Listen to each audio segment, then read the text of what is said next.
la question de l'autorité dans l'éducation se pose à tous les âges éducatifs.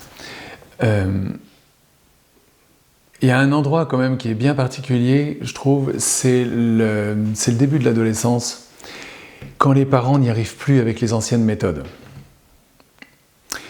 Jusque-là, dans le meilleur des cas, les enfants filaient doux, ils suivaient les indications des parents, c'était à peu près ordonné, mais à un moment, il va y avoir rébellion. Et on a beau augmenter la dose de ce qu'on faisait avant, mais vu que ça marche plus, ça marche plus. C'est pas en faisant plus de quelque chose qui marche pas que ça marchera mieux. Donc il y a une difficulté qui s'en vient. Ça peut être vers 12 ans. C'est souvent par là que ça commence. Ça peut être plus tôt, hein, mais mettons, vers 12 ans. Et en fait, ce qu'il faut voir, c'est que l'autorité que l'on incarne comme éducateur ne joue pas des mêmes qualités selon les âges auxquels cette autorité s'adresse. C'est-à-dire que l'autorité d'un éducateur vis-à-vis d'un jeune enfant de 7 ans n'a pas la même qualité que ce qui va se passer quand l'ado en a 16, mettons. Ce sont d'autres aspects, d'autres qualités qu'il faudra mettre en œuvre. Et pour ça, il s'agit de comprendre les besoins des enfants de chaque âge. C'est-à-dire que l'autorité va s'installer dans le besoin de l'enfant. Ce qui fait autorité, c'est de pouvoir répondre à un besoin. Un besoin, pas lié au désir de l'enfant, mais un besoin, j'aimerais dire, éducatif. Qu'est-ce que l'enfant est en train d'apprendre là ? Quel est le challenge ? Quel est l'enjeu ? Quelle est la mission éducative d'un éducateur pour un enfant de 7 ans ? Quelle est la mission éducative d'un éducateur pour un jeune de 17 ans ? Alors, pour faire simple, parce qu'on pourrait détailler pas mal de choses, mais pour faire simple, les enfants de la primaire, donc les enfants qui sont entrés en première classe, qui viennent d'être scolarisés, et puis qui vont rester là dans un cycle éducatif pendant quelques années, grosso modo jusqu'à 12-14 ans, on va faire simple là, parce que il n'y a pas besoin de le compliquer maintenant. Pour faire simple, ces enfants ont besoin d'une chose très particulière. Quand ils arrivent en classe là, à 7 ans, 6 ans, ils ont développé déjà plein de représentations sur plein de choses. Ils ont appris à reconnaître déjà depuis longtemps la petite fourmi, la coccinelle. Ils savent ce que c'est que 1, 2, 3. Ils savent ce que c'est depuis longtemps, ce que c'est que rouge, jaune, vert. Et ils ont plein de représentations sur plein de choses comme ça. Maintenant, à 7 ans, à 6 ans, à 7 ans, les enfants, avec toutes ces représentations du monde, n'ont aucun ordre là-dedans. C'est-à-dire que c'est un gros fouillis, c'est sans lien. Ils essayent, eux, de mettre un ordre là-dedans. Avec le sentiment qui commence à venir. Par exemple, le clochard, la personne qui n'a pas de maison dans la rue, le mendiant dans la rue, est sale. Il est sale, et donc dans le sentiment, c'est pas bon d'être sale. Et si c'est pas bon, c'est qu'il doit être en même temps méchant ou dangereux. On va essayer de mettre en ordre des choses du monde en fonction du sentiment quand on a 6 ans, 7 ans. Et c'est confus, c'est difficile. Et à l'école, le maître, la maîtresse va nous apprendre à élever ce regard, à faire des liens que nous, on n'avait pas pu faire pour comprendre l'univers plutôt que de projeter soi-même tous les petits ordres qu'on peut mettre dedans. Donc, on a besoin d'un éducateur qui fasse des liens entre les choses, qui fasse des liens entre les matières, qui puisse montrer en géométrie la forme, je sais pas moi, d'une alvéole de ruche. Puis on va aller regarder les ruches. Et puis on va parler peut-être des ruches à un moment ou à un autre pendant le cursus scolaire, les premières. D'anciennes ruches, des façons de faire des ruches dans l'ancienne Égypte par exemple.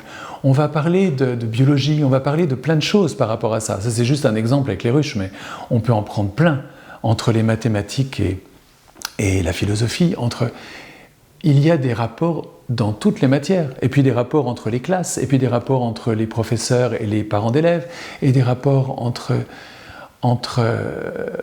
entre les moments de l'année, et donc les saisons de l'année, et puis les fêtes que l'on peut fêter, etc. Donc, les élèves ont besoin de ça. Ils ont besoin d'élargir leur regard pour faire des liens. L'autorité du professeur va passer par ça. Fait autorité à cet âge-là, pour ces âges-là.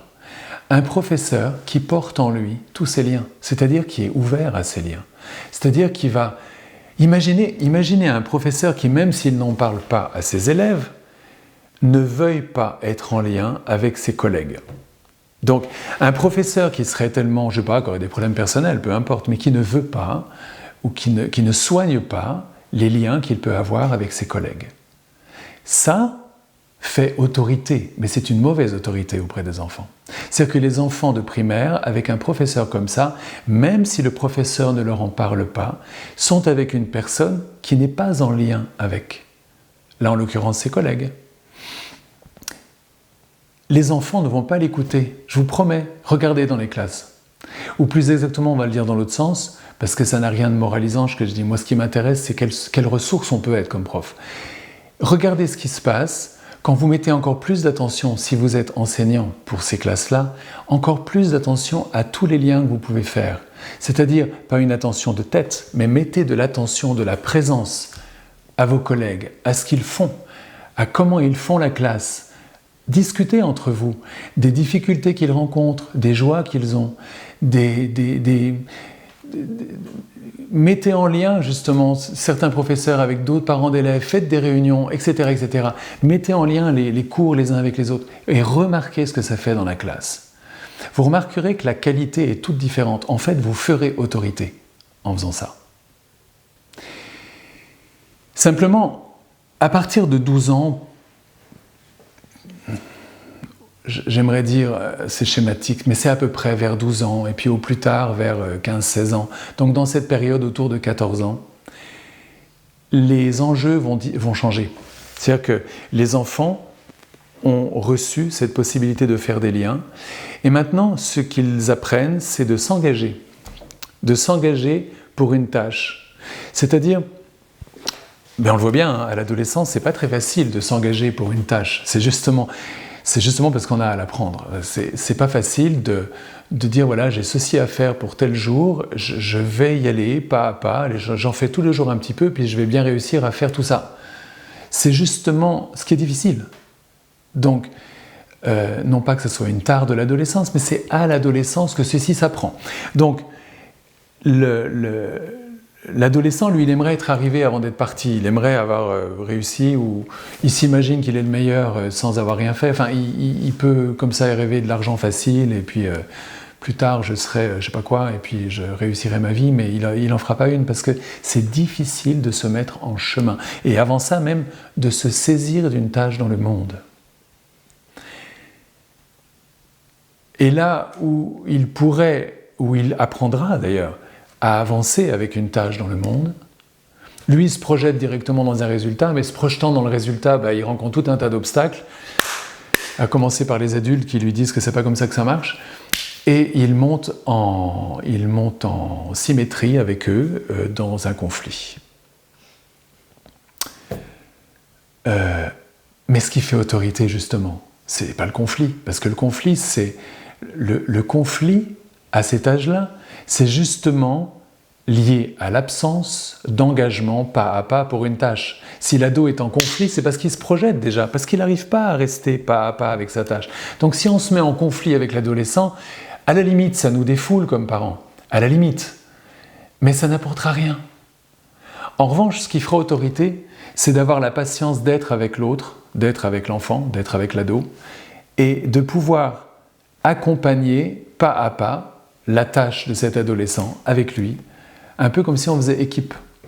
Je ne te laisserai pas tomber, c'est ça le motto.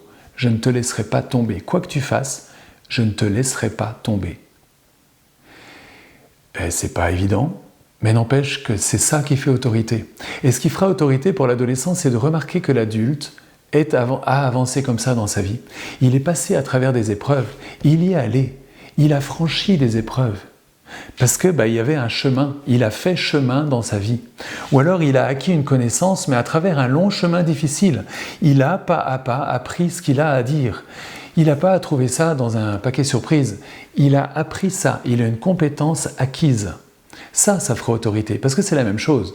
C'est un chemin incarné par un professeur, dont il ne va tirer aucune gloriole, ce professeur, parce que tirer une gloriole, c'est justement se montrer fort, c'est se montrer dans ce qui fait conflit. Non, il pose pas à pas son cours à travers ce qu'il a acquis pas à pas. Et il peut dire à ses élèves qui l'accompagnent, vous faites le bazar dans ma classe, mais vous savez, je suis là parce que j'aime mon métier.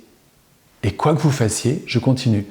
Évidemment que s'il le dit comme ça va prêter à encore plus de bazar parce qu'on va vouloir le provoquer, mais c'est ça qu'il porte, c'est ça que je veux dire. Donc l'autorité n'a pas la même qualité selon les âges. Je n'ai pas parlé des petits âges, mais un petit enfant, lui, il a encore besoin d'autre chose. Il a besoin d'avoir un espace intérieur qui va être structuré. Il est tellement ouvert, il a besoin d'arriver à lui. Il a besoin d'un éducateur qui soit jusque dans son physique, j'aimerais dire stable, c'est-à-dire intérieurement stable. Ça ne veut pas dire froid, ça veut dire stable au point de pouvoir s'ouvrir sans se perdre dans les guilis-guilis qu'on fait au petit bébé parce que c'est tellement doux, c'est tellement facile de se perdre là-dedans, n'est-ce pas ? Donc qui pourra s'ouvrir complètement mais sans se perdre et qui pourra rester vers lui sans perdre le lien, donc d'être stable. Cette stabilité intérieure et cet univers intérieur unifié qu'on peut avoir comme adulte proposera comme une unité de lieu et de temps à l'enfant. Proposer une unité. C'est comme la ronde des petits. C'est l'unité d'une ronde, l'unité d'un jardin d'enfants. Il ne se passe là-dedans qu'un jardin d'enfants. Ce n'est pas une classe polyvalente où on va l'après-midi faire autre chose que le matin avec un autre groupe. C'est la classe du jardin d'enfants, l'unité. C'est ça qui fera autorité. Est-ce que je peux offrir cette unité-là ? Donc, est-ce que je peux offrir cette unité dans l'âge préscolaire?